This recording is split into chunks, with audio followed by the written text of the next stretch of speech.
Siapa yang Bacaan mulai. Bismillahirrahmanirrahim.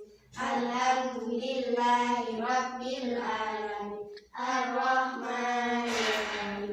Maliki yaumiddin. Iyyaka na'budu wa iyyaka nasta'in. Ihdinas siratal mustaqim. Siratal ladzina an'amta 'alaihim ghairil maghdubi 'alaihim waladdallin. Rabbighfirli wa liwalidayya wa lil mu'minina amin. baca Asmaul Husna? Ya. Bismillahirrahmanirrahim. Nas'aluka ya man huwallahu la ilaha illa huwa ya Rahman ya Rahim ya Maliku ya Qudus ya Salamu ya Mu'min ya Muhaimin ya Aziz ya Jabbar ya Mutakabbir ya Khaliqu ya Bari ya Musawwir ya Ghaffar ya Qahharu ya Wahhab ya Razzaqu ya Fattah ya Alimu ya Qadir ya Basitu ya Hafid ya Rafi'u ya Mu'iz ya Mudillu ya Sami' ya Basiru ya Hakam ya Adalu ya Latifu ya Khabiru ya Halim ya Adimu ya Ghafur ya Syakuru ya Alim ya Kabiru ya Hafid ya Muqitu ya Hasib ya Jalilu ya Karim ya Rafiqu ya Mujib ya Wasi'u ya Hakim ya Wadudu ya Majid ya Ba'ithu ya Syahid ya Haqqu ya Wakilu ya Qawiyyu ya Matin ya Waliyu ya Hamid ya Musitu ya Mubadi ya Mu'itu ya Muhyi ya Mumitu ya Hayyu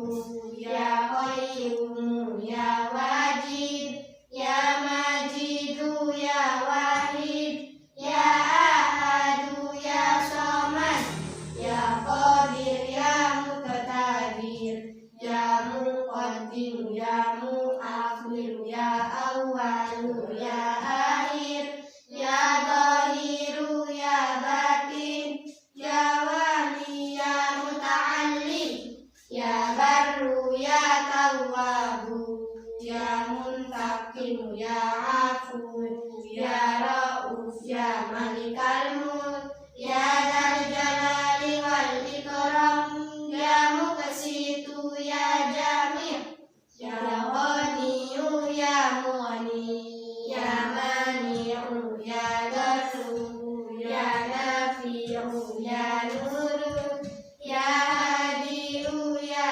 Badi ya Baqi'u ya Waris ya Rashidu ya Sabur Azal Zallati Kalur.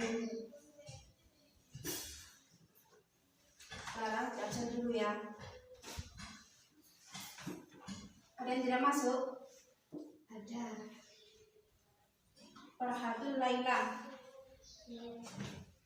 Atika Mila, Hadira. Siti Abidatul Rahma, Hadira. Muhammad Adam Maulana. Masih. Kenapa? Rusdi Afrizaldi. Izin.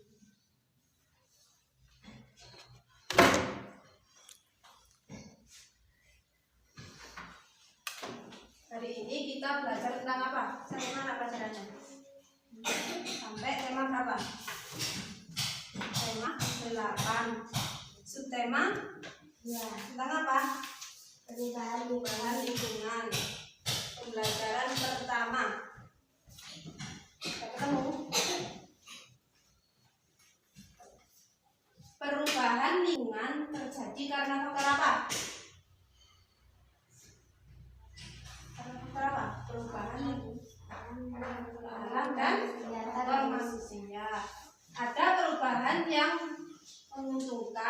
tetapi ada pula perubahan yang merugikan. Kemudian siklus tanah. Proses siklus air menyebabkan air bergerak meninggalkan tanah ke udara. Selanjutnya air turun lagi ke tanah dalam bentuk air hujan. Nah, air yang turun ke tanah ini ada yang masuk ke sungai.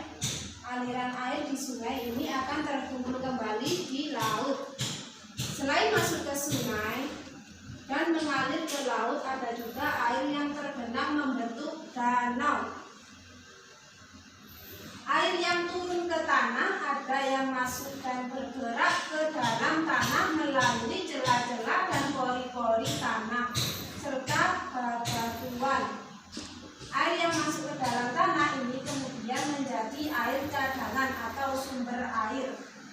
Pernah tahuan siklus hujan dari mana? Tahu?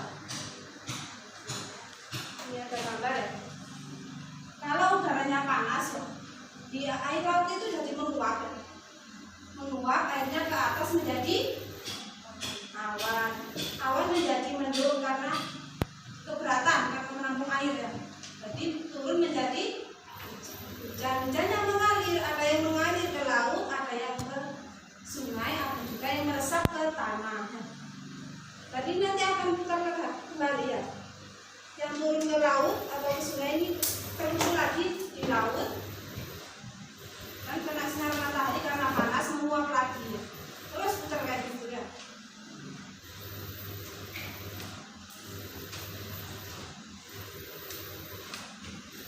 Di halaman selanjutnya kita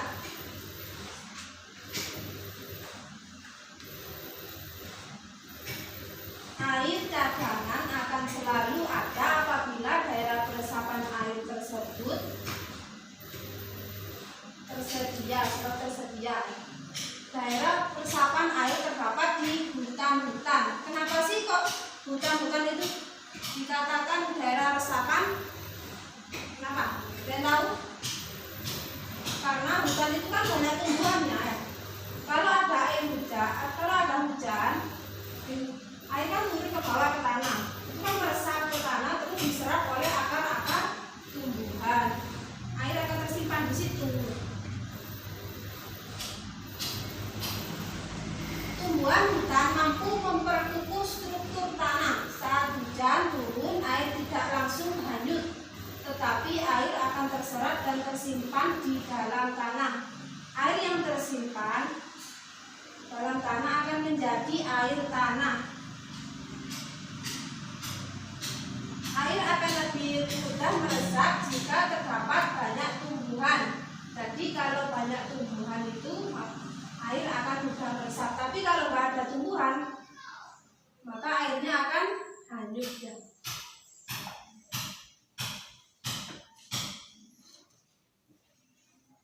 Adanya air dan akar di dalam hutan, dalam tanah menyebabkan struktur tanah menjadi kukuh dan tidak mudah longsor. Nah, dari bacaan tersebut dapat disimpulkan bahwa hutan itu sangat penting. Makanya kita harus tetap menjaga kelestarian hutannya. Coba dibuka halaman sebelumnya lagi, yang tadi dilihat. Ini di halaman ini ada gambar ya, ada dua gambar. Dilihatnya gambar A itu gambar apa? Gambar lingkungan yang subur. Yang gambar B gambar lingkungan yang gersang ya.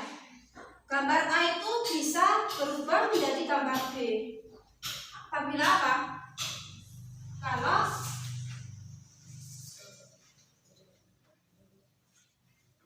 Kalau hal tersebut juga tidak dijaga lingkungannya ya, maka gambar A itu bisa menjadi gambar B.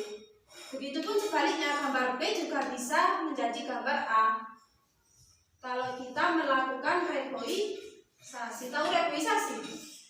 Reboisasi itu tahu? Reboisasi itu menanam kembali ya. Kalau ditanami lagi,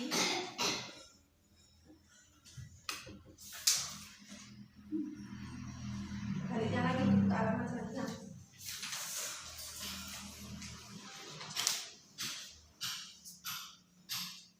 Pepohonan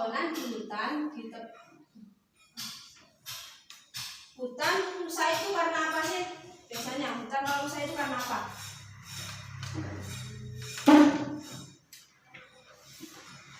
Kalau karena ulah manusia biasanya diapakan hutannya? Kenapa kok bisa rusak?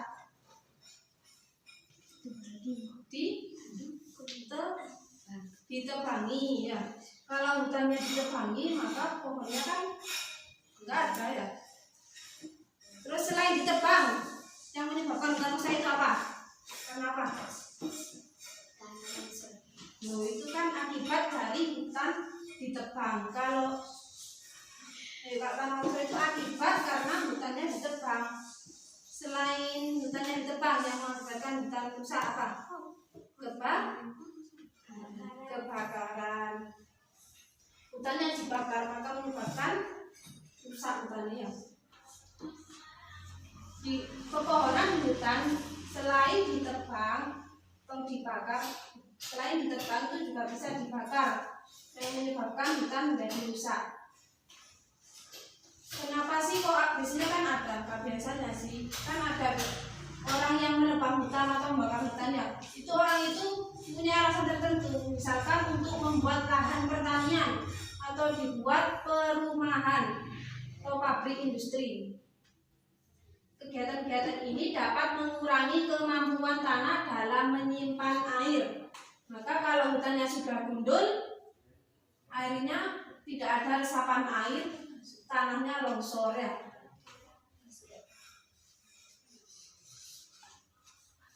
Akibatnya pada saat hutan terjadi banjir dan pada saat kemarau banyak daerah-daerah mengalami kekeringan.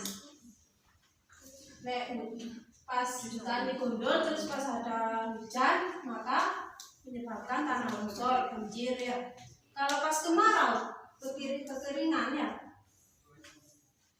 Pembangunan jalan yang menggunakan aspal atau beton dapat menghalangi meresapnya air hujan. Nah, selain di hutan, pembangunan jalan pun juga mengakibatkan resapan air, menghalangi resapan air hujannya. Di jalan-jalan itu, jalan raya kan itu diaspal semua ya, itu akan menghalangi meresapnya air hujan ke dalam tanah. Akibatnya pada saat hujan air tidak dapat meresap ke tanah. Hal ini menyebabkan terjadinya banjir dan air mengenangi jalan. Berarti kalau biasanya di banjir-banjir itu karena selain karena selokannya buntu, banyak jalan yang beraspal. Nah, sekarang apa akibatnya resapan air? Kalau resapan air di daerah kalian semakin berkurang, apa akibatnya?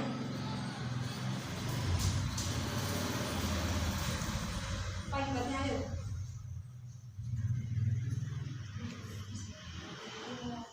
Sungai-sungai dan danau menjadi kering. Ya, sungai-sungai dan danau menjadi kering.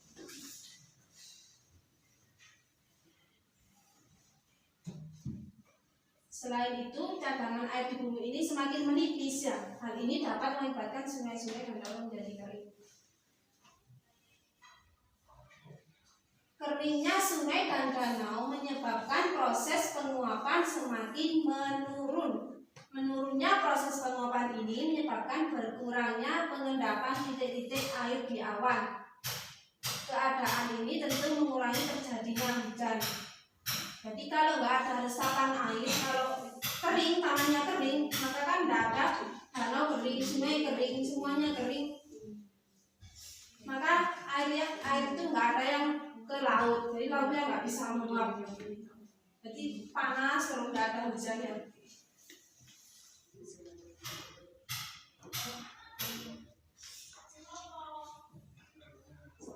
Sekarang di bawahnya itu ada, kan kalian tadi sudah belajar tentang siklus air tanah. Peristiwa sekarang, peristiwa apa yang terjadi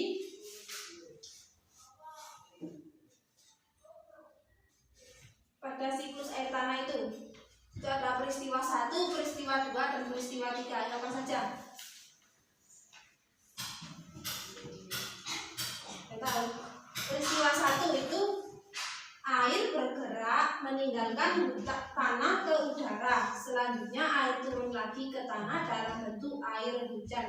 Ini loh tadi ya, gambar ini tadi ya. Itu peristiwa yang pertama. Peristiwa yang kedua yaitu air cadangan akan selalu ada apabila daerah resapan air tersebut tersedia. Air cadangan ya. Air cadangan itu air yang dalam tanah itu yang air hujan meresap ke tanah, itu namanya air cadangan.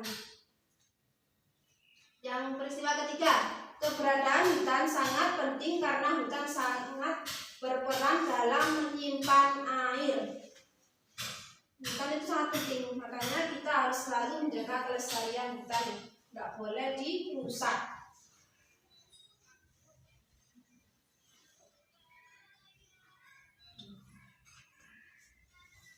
Kalau hutannya rusak maka akan kekeringan ya, karena tidak ada resapan air lagi. Kekeringan dapat terjadi karena beberapa sebab, yaitu faktor alam dan kegiatan manusia.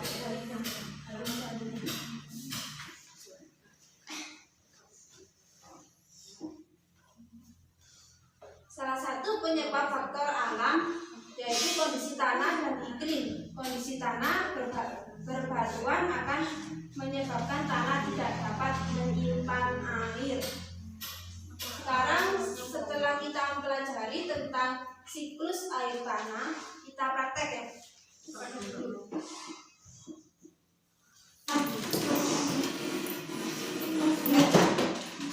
Di sini ada apa? Tanah ya. Di sini ini ada batu. Kalau misalkan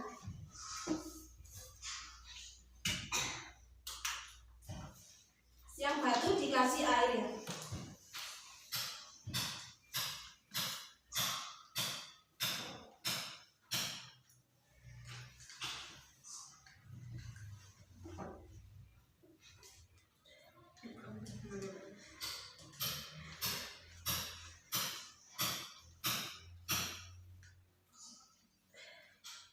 Lihat ada perbedaan? Ada perbedaan tak? Apa tidak ada? Ada ya. Kalau yang ini airnya tetap, kalau ini airnya meresap ke dalam tanah ya. Kalau jalan beraspal itu kalau ada air hujan itu nggak bisa meresap kayak gini ya. Kalau di tanah itu bisa meresap, airnya tersimpan di dalam tanah. Paham?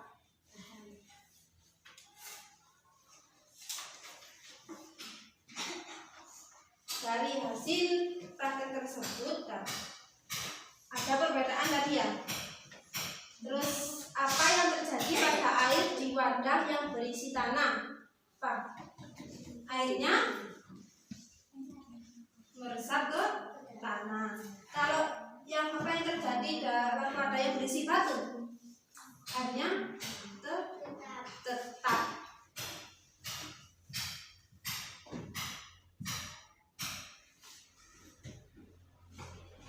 Apa sih yang dimaksud air permukaan itu? Tahu air permukaan? Air permukaan itu adalah air yang ada di permukaan dan tidak terserap dalam tanah. Ini namanya air permukaan, kan tidak terserap ini ya. Kalau ini air tanah, karena airnya terserap ke tanah.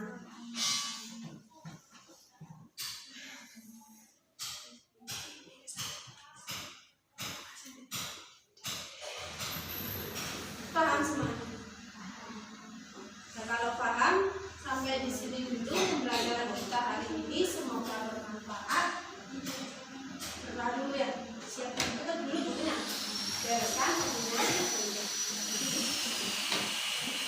siapkan doa. Baca Al-Quran. Bismillahirrahmanirrahim. Wal asri innal insana lafi khusrin illa alladziina aamanu wa 'amilus sholihati wa tawashaw bil haqqi wa tawashaw bis sabri. Shadaqallahul adzim.